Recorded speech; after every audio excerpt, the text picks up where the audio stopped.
So what we're going to talk about now is the FACTA law, the Fair and Accurate Credit Transaction Act.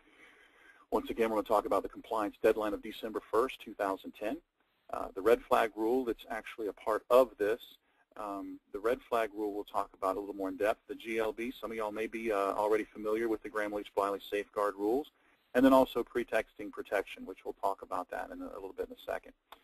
Here we go into the Fair and Accurate Credit Transaction Act, November 2003. Now, it's been in existence since 2003, but it's never been enforced because identity theft was not the pandemic that it is today. Now, let's just give you a quick scenario as to why they're going to start enforcing this. Think about this. If someone were to hack into your bank account today and steal $1,500 out of your bank account, okay, the money has to be replaced because your money is FDIC insured, so the bank would put that money back into your account. Now, here's what happens. The federal government is the FDIC, correct? So who is the federal government? The federal government is actually you and I as taxpayers. So basically, you're paying taxes to put your own money back into the bank account. So what this law is actually trying to set in place is to figure if they can go back and figure out who was responsible for losing your information and allow that identity theft to occur and make that entity or company responsible for that loss. So that's really the purpose of why they're trying to put this in place. I know it's terrible when we have to deal with more governmental stuff and stuff like that, but they're actually trying to cut down because of that $9 billion annually in identity theft. You know, here's the thing. You know, this actually applies to every business or individual who maintains or otherwise possesses consumer information for a business purpose.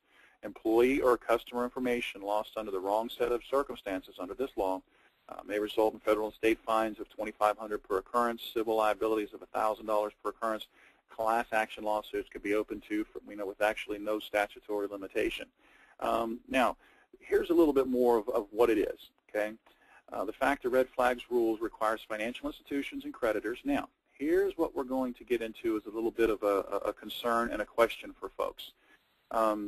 Unless you actually work for a bank or a credit union or something like that, you would not be considered a financial institution. Obviously, if you're a bank or credit union, you would fall under that. Here's where the biggest misconception came in is when the FTC called it a creditor. Most companies, now here's the thing, folks, there's 14 million businesses in America. They have done a few extensions already. This was actually supposed to be put in effect November 2008. But they have done a few extensions, and the reason being is because of this term creditor being misconstrued. Here's the thing. You and I would probably think of, we go down to a Ford dealership or something like that. We buy a car.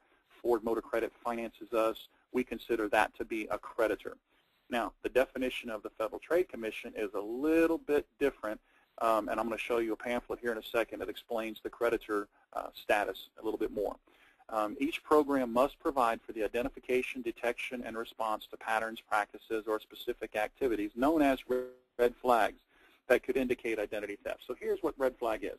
When the potential for an identity theft loss is there, that would be something like a red flag. Let me just give you an example. We'll talk about it in a second, but I'll give you an example. If I was to come into your place of business and wanted to write you a check to pay for your service, whatever it happens to be, and you asked me, Mr. Mott, would you provide me with your photo ID? And I did not want to pull my ID out. I did not want to show it to you. That would be what we would call a possible red flag situation because you would have to ask yourself the question, is this really the guy that's written on this check? Is it really his check? How do I know that? So that's what we would call a red flag when the potential for a possibility of identity theft occurs. Okay?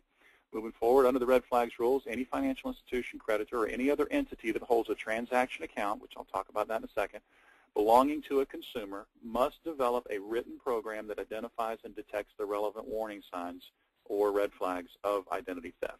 Okay? Now, here's a document that I was talking about just a second ago. It is actually provided by the Federal Trade Commission, as you can see right here, Fighting Fraud with the Red Flags Rule. Now, one of the things this is going to actually show you is that on page 9 of this document, the definition of creditor, it is very broad, but it includes businesses or organizations that regularly defer payment for goods or services or provides goods or services and bills a customer later. So here's the way they view their creditor status. If you provide a product, good, or service and send a bill, then you are considered a creditor under the Federal Trade Commission's guideline of the Red Flags Rule. One of the biggest misconceptions, for example, was the healthcare industry. Think about it. When you go in to see your doctor, mostly the time they make you sign a document that states that if your insurance company does not pay this claim, that you would be financially responsible to pay this bill. So what they're doing is they're actually extending credit to you under this red flag rule. They're extending credit to you under the basis that the insurance company is going to pay the claim. So if they don't pay it, then they would come after you and say you owe us 100, 125, whatever it happens to be, whatever that bill was. So this is where the definition of creditor status comes in. So if you send a bill, that's the easiest way to think about it. If you send a bill, any bills out of your office for products, goods, or services provided, then you would be considered a creditor under the red flag rule status. Okay? Here's some examples.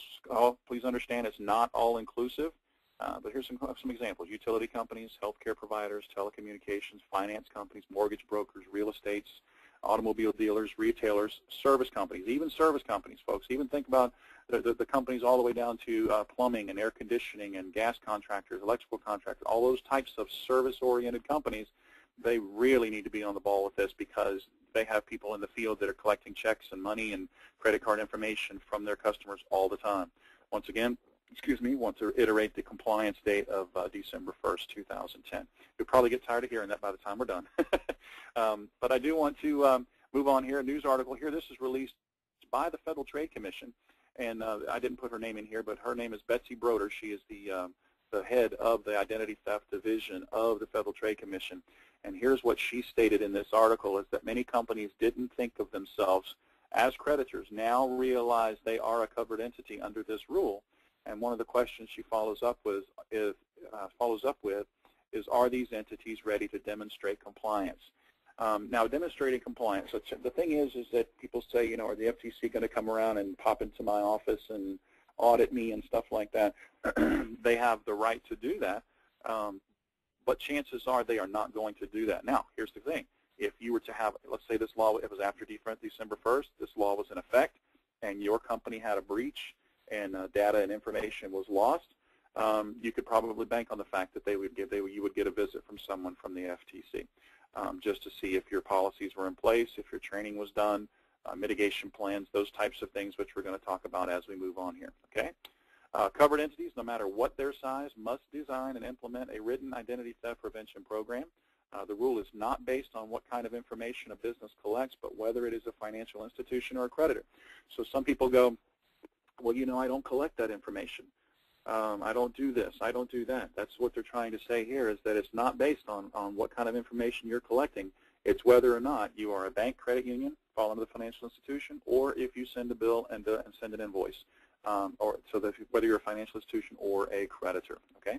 Even healthcare providers who defer payment, provide credit for patients, also fall under the creditor status. Actually, currently, right now, the American Bar Association, all of the attorneys in the country are bringing a class action lawsuit against the FTC, stating that they don't think they should be held accountable under this law.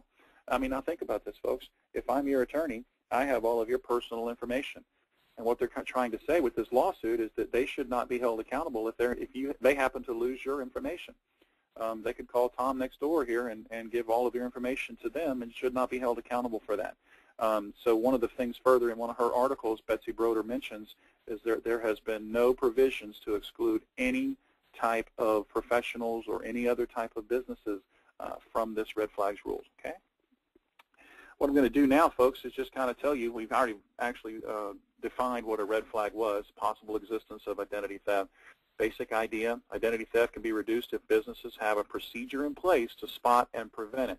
This is what we're talking about with heightening the awareness of employees.